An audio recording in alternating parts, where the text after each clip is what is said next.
China के उत्तरी राज्य में 3 मॉन्क रहते थे। उनका नाम किसी को नहीं पता था, क्योंकि उन्होंने कभी अपने बारे में किसी को कुछ बताया ही नहीं।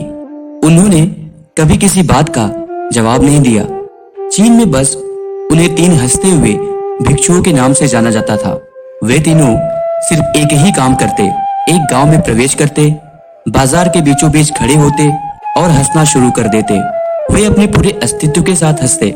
अचानक लोगों का ध्यान उनकी तरफ खींचा चला आता और धीरे धीरे उनके चारों तरफ एक बड़ी भीड़ इकट्ठा हो जाती। वे इतनी एकाग्रता, तल्लीनता और संपूर्णता के साथ हंसते कि उनकी हंसी देखकर सारा गांव हंसने लग जाता।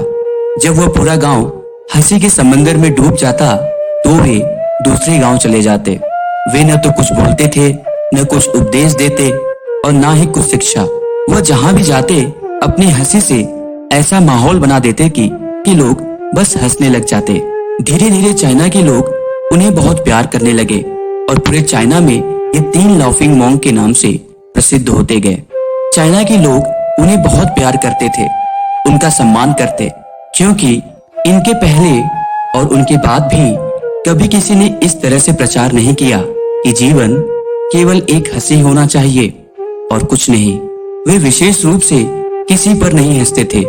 वे बस हंसते थे जैसे कि उन्होंने ब्रह्मांड को ही मजाक समझ लिया हो, जैसे कि उन्होंने ईश्वर के मजाक को समझ लिया हो और एक शब्द का उपयोग किए बिना ही पूरे चाइना में इतना आनंद फैलाया जितना आज से पहले किसी ने नहीं फैलाया था। लोग उनका नाम पूछते लेकिन वे बस हंसते, तो ये उनका नाम बन गया 3 हंसते हुए भिक्षु, 3 लाफिंग मॉन्क्स। पूरे चीन में घूम घूम कर लोगों को हंसाते हुए समय के साथ वे तीनों बूढ़े हो गए और एक रात जब वे एक गांव में ठहरे हुए थे, उन तीनों में से एक भिक्षु की मौत हो गई। पूरा गांव स्तब्ध रह गया। पूरा गांव बहुत ज्यादा उम्मीद कर रहा था, क्योंकि उन्हें लगता था कि जब उनमें से एक की मृत्यु हो गई होगी तो बाकी 2 तो जरूर रोएंगे। ये देखने लायक होगा, क्योंकि किसी ने भी कभी इन लोगों को रोते हुए नहीं देखा था।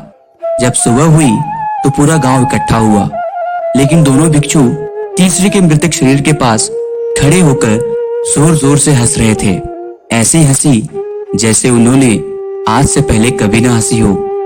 गांव के कुछ बड़े बुजुर्गों ने उन्हें समझाने की कोशिश की कि यह आपका साथी था और इसकी मृत्यु पर आपको हंसना नहीं चाहिए। तब उस दिन पहली बार उन भिक्षुओं ने लोगों से बात की और कहा, हम हंस रहे हैं क्योंकि यह आदमी जीत गया। हम सोचते थे कि पहले कौन मरेगा, लेकिन इस आदमी ने पहले मरकर हमें हरा दिया है।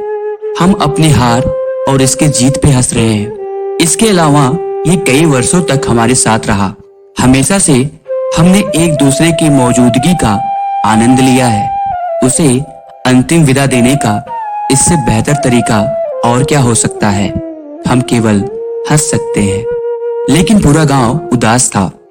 चीन में यह प्रथा थी कि जब एक इंसान की मृत्यु हो जाती है तो उसके पुराने कपड़े उतारकर उसे नहला धुलाकर उसे नए कपड़े पहना दिए जाते थे।